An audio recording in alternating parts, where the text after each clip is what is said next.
The Deep-Sea Research Station, Poseidon's Eye, sat on the ocean floor near the Mariana Trench. It was a marvel of human engineering, built to withstand the crushing pressure of the deep ocean. Inside, Dr. Minji Kim stared at her monitor with wide eyes. "That can't be right," she whispered. The seismic readings were unlike anything she had seen before. They showed regular patterns, almost like a heartbeat. Natural earthquakes didn't behave like this. Minji pushed her dark hair away from her face and called her team to the main lab. Soon, 5 researchers crowded around her screen. "The patterns have been getting stronger for 3 days," she explained. "And look at this." She pulled up another screen showing strange sound waves. These sounds matched the seismic activity. Ta, the acoustic specialist, put on headphones and listened. His face turned pale.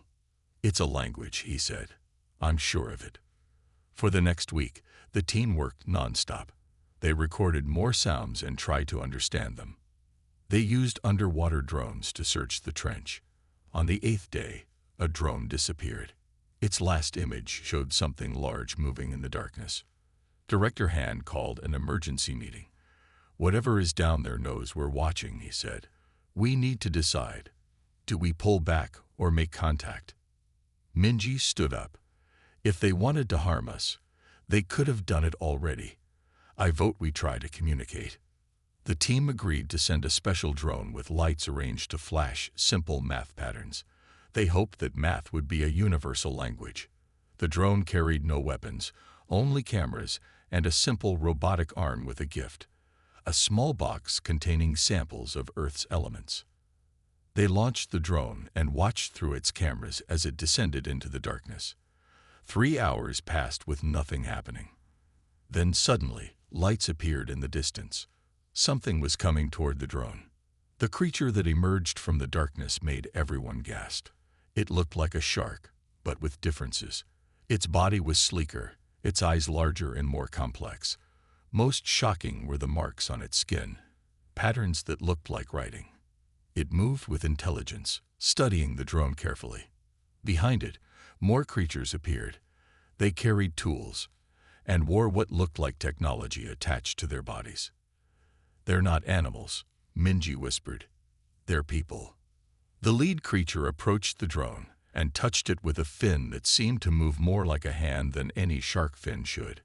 It examined the math patterns flashing on the drone, then made a decision. It took the gift box.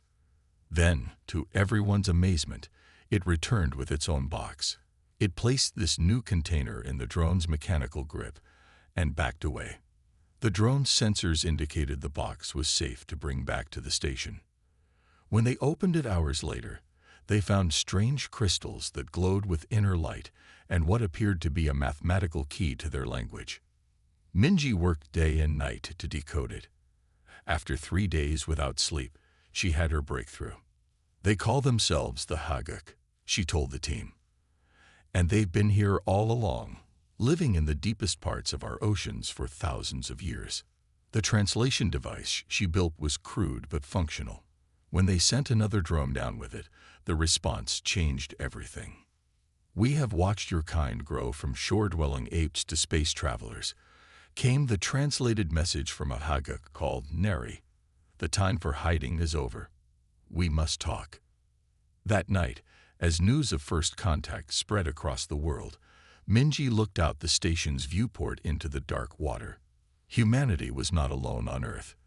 They shared their planet with an ancient, intelligent species that had watched them from the shadows of the deep. The war that would follow, and how it would end, was something no one could have predicted. 3 months after first contact, the world was still adjusting to the news. Humans were not alone on their planet.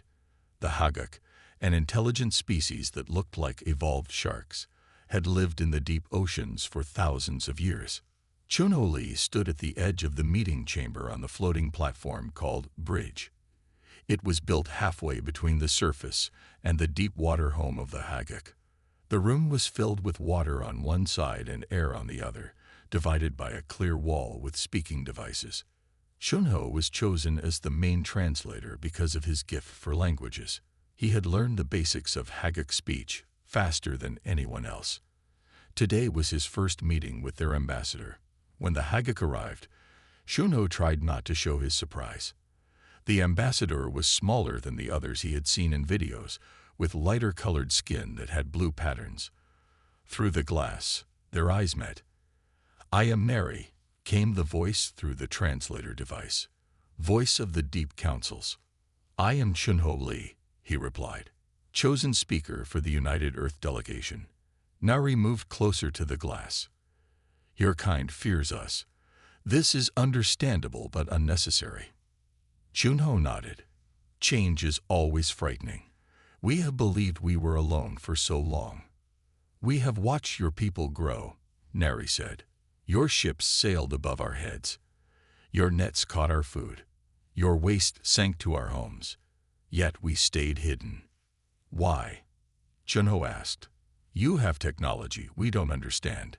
You could have revealed yourselves long ago." Nari's gill slits opened and closed slowly. "We cannot survive on land. This made us vulnerable. We watched your people fight wars over small differences. What would you do to beings so different from yourselves?" Shunho had no answer. Human history was filled with examples of cruelty toward the unknown. Over the next weeks, Shunho and Neri met daily. They shared information about their worlds. The Hagak lived in cities carved into the walls of deep trenches. They used biotechnology instead of electronics. They changed living things to serve their needs instead of building machines. "Our greatest creation," Neri explained, "is our memory coral. It holds our history, our knowledge. It grows in lives. Your computers are dead things." Shunho shared human art, music, and stories. Neri seemed most interested in families. "Your young stay with parents for many cycles," Neri said.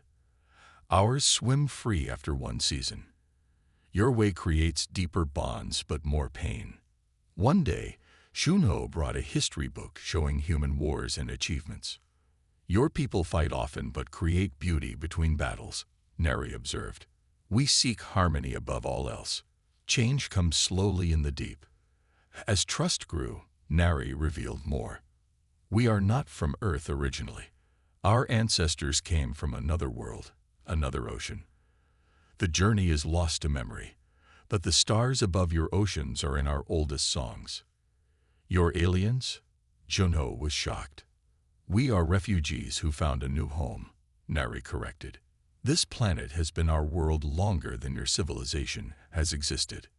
The news changed how humans saw the Hagak. They were not just another Earth species but travelers from beyond. As the talks continued, some humans and Hagak began to work together. Scientists shared discoveries. Artists created works that could be appreciated in both worlds. But in the shadows, trouble was brewing. Human companies saw the deep ocean as a place of untapped resources. Some Hagak remembered centuries of pollution and destruction caused by surface dwellers. Shunho noticed Neri becoming tense during their meetings.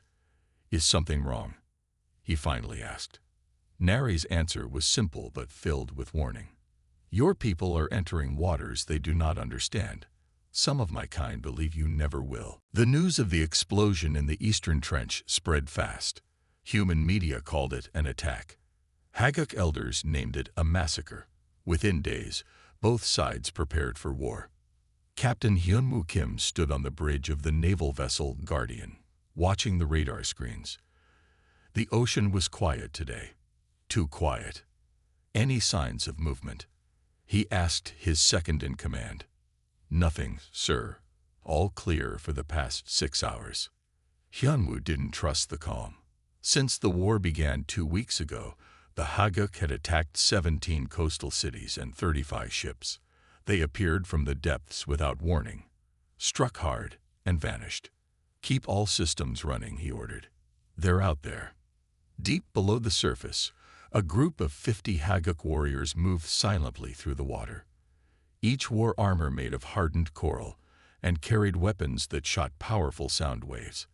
Their leader, Subin, gave hand signals to spread out. The human ship above had no idea they were coming. Around the world, the pattern was the same. Human technology, powerful on land and in the air, proved nearly useless against enemies who knew the ocean's secrets. Submarines were too slow and too noisy. Underwater drones were easily destroyed. Radar couldn't penetrate the deepest waters. In her office at the Defense Ministry, General Lee reviewed the latest reports. 7 more coastal towns attacked. 2 submarines missing. A fish farm destroyed. How do we fight an enemy we can't find? She asked her team. We could use depth charges, suggested a young officer. Drop them in areas where we think Hagak cities are located. That would kill thousands of innocent Hagak, said a scientist named Dr. Park, and destroy ocean ecosystems we depend on for food. The general sighed. If the attacks continue, we may have no choice. Back on the Guardian, alarms suddenly blared. Multiple contacts, approaching fast, shouted the radar operator. Hyunwoo grabbed the ship's speaker. All hands to battle stations. The first hit came from below, a powerful blast that shook the entire vessel. Water began to pour in through a hole in the hull. Return fire, Hyunwoo ordered. The ship's guns fired into the water, but the Hagak were already gone, circling for another attack. On the other side of the world, Nari swam through the ruins of her home city. The humans had found it after all.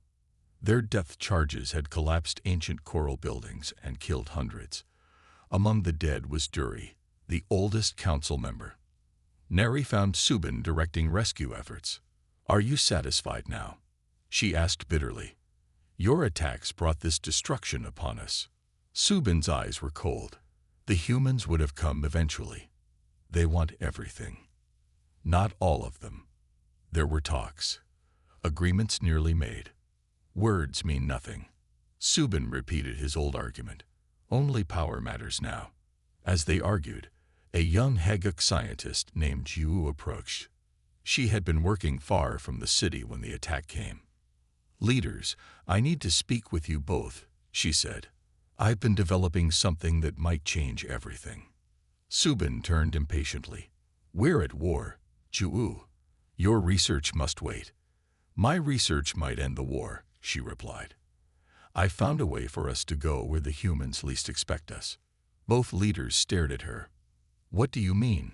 Nari asked. Jiwoo's answer was simple but impossible. I found a way for us to walk on land. Back on the surface, Hyunwoo's ship was sinking. He ordered his crew to the lifeboats. As water filled the bridge, he looked down into the dark ocean. For a moment, he thought he saw eyes watching him from below. The war had only just begun, but its ending would come from a direction no one expected. The news of the explosion in the Eastern Trench spread fast. Human media called it an attack. Hagak elders named it a massacre. Within days, both sides prepared for war. Captain Hyunwoo Kim stood on the bridge of the naval vessel Guardian, watching the radar screens. The ocean was quiet today. Too quiet. Any signs of movement? He asked his second-in-command. Nothing, sir. All clear for the past 6 hours. Hyunwoo didn't trust the calm. Since the war began 2 weeks ago, the Hagak had attacked 17 coastal cities and 35 ships. They appeared from the depths without warning, struck hard, and vanished. Keep all systems running, he ordered. They're out there. Deep below the surface, a group of 50 Hagak warriors moved silently through the water. Each wore armor made of hardened coral and carried weapons that shot powerful sound waves. Their leader, Subin, gave hand signals to spread out. The human ship above had no idea they were coming. Around the world, the pattern was the same. Human technology, powerful on land and in the air, proved nearly useless against enemies who knew the ocean's secrets. Submarines were too slow and too noisy. Underwater drones were easily destroyed. Radar couldn't penetrate the deepest waters. In her office at the Defense Ministry, General Lee reviewed the latest reports. 7 more coastal towns attacked. 2 submarines missing. A fish farm destroyed. How do we fight an enemy we can't find? She asked her team. We could use depth charges, suggested a young officer. Drop them in areas where we think Hagak cities are located. That would kill thousands of innocent Hagak, said a scientist named Dr. Park, and destroy ocean ecosystems we depend on for food. The general sighed. If the attacks continue, we may have no choice. Back on the Guardian, alarms suddenly blared. Multiple contacts, approaching fast, shouted the radar operator. Hyunwoo grabbed the ship's speaker. All hands to battle stations. The first hit came from below, a powerful blast that shook the entire vessel. Water began to pour in through a hole in the hull. Return fire, Hyunwoo ordered. The ship's guns fired into the water, but the Hagak were already gone, circling for another attack. On the other side of the world, Nari swam through the ruins of her home city. The humans had found it after all. Their depth charges had collapsed ancient coral buildings and killed hundreds. Among the dead was Duri, the oldest council member. Nari found Subin directing rescue efforts. "Are you satisfied now?" she asked bitterly. "Your attacks brought this destruction upon us." Subin's eyes were cold. The humans would have come eventually. They want everything. Not all of them. There were talks. Agreements nearly made. Words mean nothing. Subin repeated his old argument. Only power matters now. As they argued, a young Hagak scientist named Ju approached. She had been working far from the city when the attack came. "Leaders, I need to speak with you both," she said. "I've been developing something that might change everything." Subin turned impatiently. "We're at war, Ju. Your research must wait." "My research might end the war," she replied. "I found a way for us to go where the humans least expect us." Both leaders stared at her. "What do you mean?" Nari asked. Juwoo's answer was simple but impossible. "I found a way for us to walk on land." Back on the surface, Hyunwoo's ship was sinking. He ordered his crew to the lifeboats. As water filled the bridge, he looked down into the dark ocean. For a moment, he thought he saw eyes watching him from below. The war had only just begun, but its ending would come from a direction no one expected. Juwoo swam through the hidden lab carved into a seamount, far from any Hagak city. Here, away from the war, she had worked for years on her secret project. The lab was filled with strange equipment, glowing tanks, and testing pools. "Show me again," Nari said, her voice tight with doubt. Juwoo nodded and swam to a large tank. Inside was a Hagak who looked different from the others. His fins had grown longer, with strange internal structures that looked almost like bones. His gills were smaller, and a new organ bulged beneath them. "This is Daeyeon," Juwoo explained. "He volunteered first. He has been modified using our bioshaping techniques." "What exactly did you change?" Subin asked. He had come despite his doubts, curious about any weapon that might help win the war. "Everything," Juwoo replied simply. "His fins can support his weight on land. His new lung sacs can process air for up to 6 hours. His skin can hold moisture longer." "Show us," Nari insisted. Juwoo touched a control, and the water in Daeyeon's tank began to drain. The other Hagak watched nervously. No Hagak had ever survived out of water for more than minutes. As the water lowered, Daeyeon stayed calm. When it reached the bottom, he was lying on the tank floor. Then, slowly, he pushed himself up on his modified front fins. They bent at new joints, supporting his weight. Daeyeon stood on 4 limbs, water dripping from his body. His gills closed tight, and his chest expanded as he breathed air through his mouth. "Impossible," whispered Subin. "He can walk?" Nari asked. In answer, Daeyeon took several steps around the tank. His movements were awkward but effective. He was the first Hagak ever to walk. "The changes are temporary," Juwoo explained. "He must return to water within 6 hours. But it's enough time for a mission on land."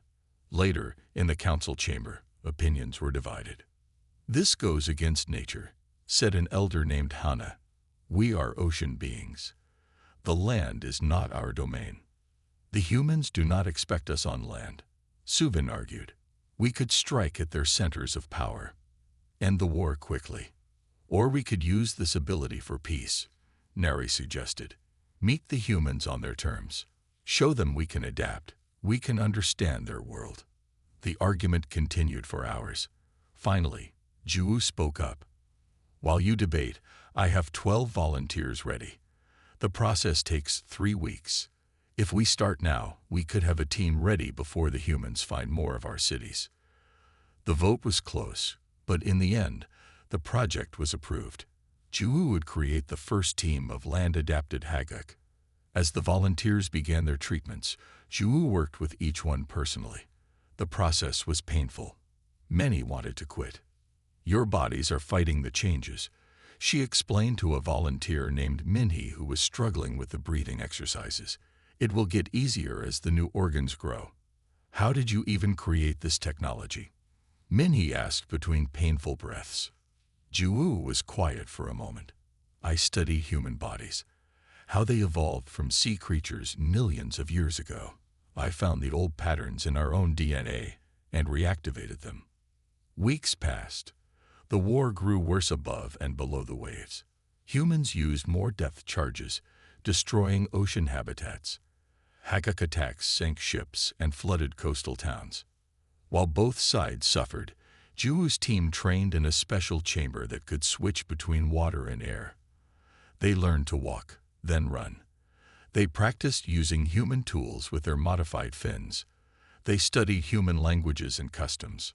Finally, the day came. The team gathered in their special armor that would help keep their skin moist. Minhee had been chosen as team leader. Remember, Ju told them, you are making history, the first Hagak to walk on land since our ancestors came to this world. Subin gave them their orders. Infiltrate, gather intelligence, return. Do not engage unless necessary. As the team entered the small submarine that would take them near shore, Neri watched with mixed feelings. Would these walking Hagak bring peace or more destruction? Only time would tell. The military base in Busan was on high alert. Captain Hyunwoo Kim, who had survived the sinking of his ship months ago, now led the land defense forces. He studied the security footage with growing concern. Play it again, he told the technician. The video showed a strange-looking person saving a child from a falling building. But something was off about their movements. Their skin had an unusual texture, and when they turned to run, their face was not quite human. What am I looking at? Hyunwoo asked. We're not sure, sir, the technician replied. But we have reports of 12 similar beings in the city yesterday. They disappeared after the attack. Hyunwoo made a decision. Double all patrols. And if you see anything like this, capture, don't kill. I want to know what we're facing. That night, the Hagak team returned to Busan. Their submarine commander had insisted they complete their mission despite yesterday's close call. This time, they would focus on the harbor defenses. Minhee's side still hurt where the building had hit her, but she moved silently through the shadows with 3 team members. The others were checking different areas of the city. The main weapons are here. Geo pointed to large guns facing the water, and underwater sensors here. Minhee nodded and recorded the information. As they turned to check another area, bright lights suddenly surrounded them. Don't move, shouted a human voice. Soldiers appeared from hiding places, weapons pointed at the Hagak team. In the confusion, Taehyun panicked and rushed at the humans. A shot rang out, and he fell. Stop, Minhee cried out in the human language. No more. The soldiers paused, surprised to hear their language from this strange being. Taking advantage of the moment, Jiho and the other team member dove into the harbor waters and escaped. Minhee did not run. She knelt beside Taehyun, but he was already dead. With a heavy heart, she raised her hands in surrender. Hours later, Hyunwoo entered the cell where Minhee was being held. She sat on a bench, a device around her neck, spraying water mist to keep her skin from drying out. A doctor had treated her injured side. What are you? Hyunwoo asked simply. Minhee looked up. You know what I am. A Hagak. but different. You walk on land. None of our intelligence suggested the Haguk could do this. It is new, special technology. Hyunwoo sat down across from her. Instead of more questions about military matters, he asked something unexpected. Why did you save that child yesterday? Minhee was silent for a moment. It was the right thing to do. A life is a life. Even a human life. We are at war. The child did nothing wrong. Wars are made by leaders, not children. Something in her words touched Hyunwoo. He had thought the same many times. Over the next days, they talked often. At first, it was formal questioning, but gradually it became real conversation. Hyunwoo learned about Haguk culture, their cities, their art. Minhee learned about human families, their music, their dreams. Then one day, Minhee decided to share the truth. We are not from Earth originally, she said quietly. Hyunwoo stared at her. What do you mean? Our oldest stories tell of another world, another ocean. It died, grew too hot, the waters poisoned. Our ancestors escaped in great ships that traveled between stars. They found Earth, with its deep, clean oceans. They made it home. When was this? Hyunwoo asked, stunned. 10,000 of your years ago, before your civilization began. Why tell me this now? Minhee's eyes showed deep sadness, because I see the same patterns happening here. The water's warming, the poison spreading, the fighting over what remains. We have seen this before, Hyunwoo. We know how it ends. Hyunwoo sat back, the weight of her words sinking in. So this war is not just about territory or resources. Minhee finished. It is about survival. For both our kinds. Alarms blared throughout the Busan military base. Hyunwoo ran to the command center, where officers gathered around screens showing satellite images. What's happening? He asked. Massive solar flare, explained the science officer. The biggest ever recorded. It's already affecting our communications, but that's not the worst part. The officer pointed to ocean temperature readings. They were rising fast, much faster than normal. The heat from the solar event was being trapped in Earth's atmosphere and warming the oceans at an alarming rate.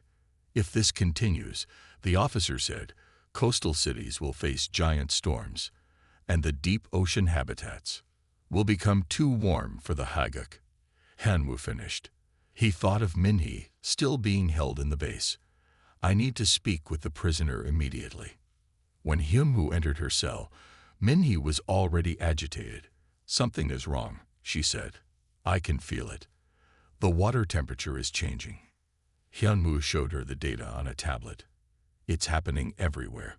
All oceans are heating rapidly. Minhee's eyes widened with fear. This is how it began on our home world. The warming, then the storms, then death. How long did the process take? Years, but it was too late by the time we understood what was happening. Hyunwoo made a decision. I need to speak with your leaders, and mine. Together. What followed was unprecedented. Under Hyunwoo's authority, Minhee was allowed to use human communication equipment to contact the Haguk. At the same time, Hyunwoo called an emergency meeting with his superiors. The war must end now, he told them. We face a common threat that will destroy both our species. Many humans were skeptical, but the rapidly worsening weather was convincing. Massive storms had already hit 3 coastal cities. Underwater currents were changing, affecting fish migrations and shipping. Through Minhee, the Haguk Council agreed to talks. Nari would come to the surface as their representative. Even Subin did not object, as reports came in of young Haguk dying in nursery areas where the water had become too warm. The meeting took place on the bridge platform. Hyunwoo and General Lee represented the humans. Nari, and surprisingly, Juu came for the Haguk. Our scientists confirm what is happening, General Lee said. The solar flare has triggered a rapid warming event. We might have years, not decades, to find solutions. Our people are already dying, Nari replied. The deep trenches are heating more slowly, but even they will become uninhabitable. Jiwoo spoke up. I may have part of a solution. The technology that allows us to survive on land could be adapted. Not for all Haguk, but for enough to preserve our species. And we have cooling technology, Hanwoo added. Designed for space stations, it could be modified for underwater habitats. As they talked, another person joined the meeting. Donghyun Park, CEO of Ocean Tech, arrived with a team of engineers. My company helped cause this war, he admitted. Now I want to help end it. Our deep-sea platforms can be converted to cooling stations, and we have the ships and equipment needed to deploy them quickly. For the first time since the war began, there was hope. Humans and Haguk would work together to save their shared world. In the weeks that followed, the alliance formed quickly. Dr. Minji Kim, who had first discovered the Haguk, joined Jiwoo to develop better adaptation suits. Chunho Lee worked with Nari to coordinate communication between the species. And Minhee, now free, worked with Hyunwoo to train special teams of humans and Haguk who could operate in both environments. The war had ended.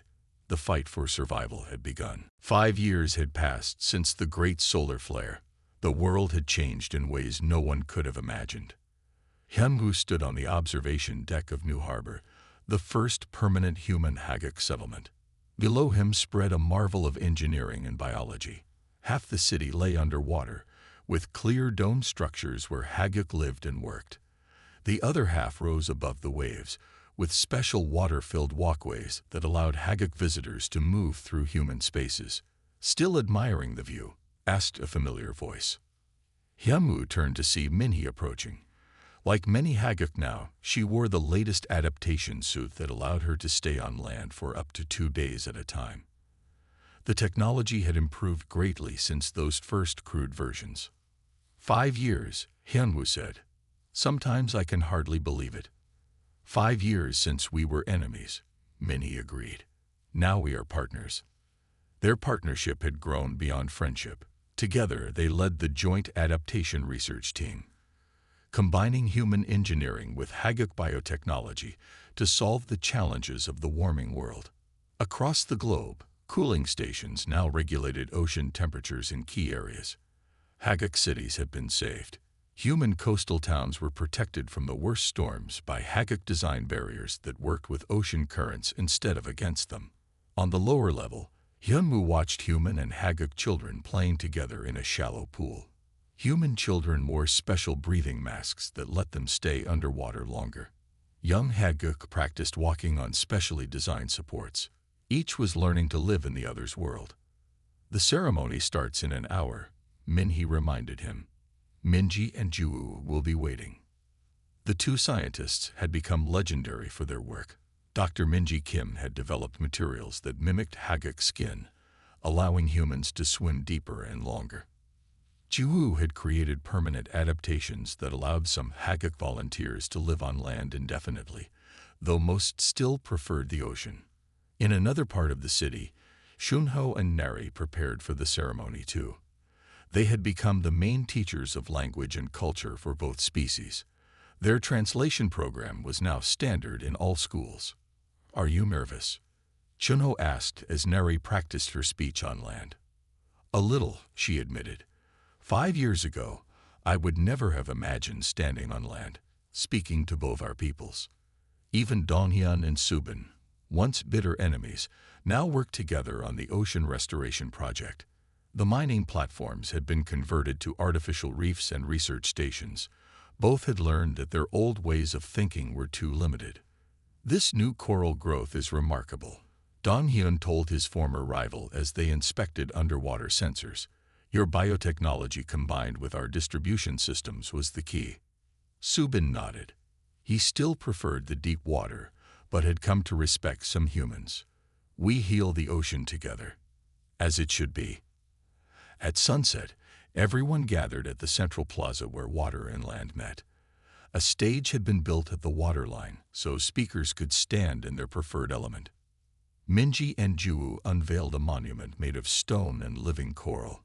It showed a Haguk and a human hand reaching toward each other. 5 years ago today, Minji began.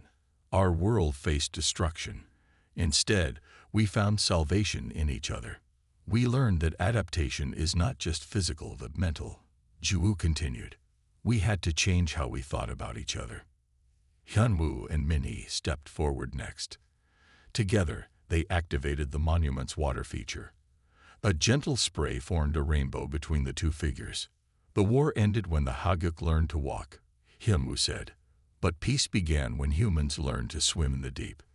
Minhee finished their joint speech. Today we celebrate not just survival, but evolution through understanding. We are different species sharing one world. What we can imagine together, we can build together. As night fell, lights illuminated the water from below and the sky from above. In the shallows, children of both species continued to play, each teaching the other the secrets of their world. Human children held their breath and dove deeper each time. Haguk children stood taller and walked farther with each try. The new world belonged to them all.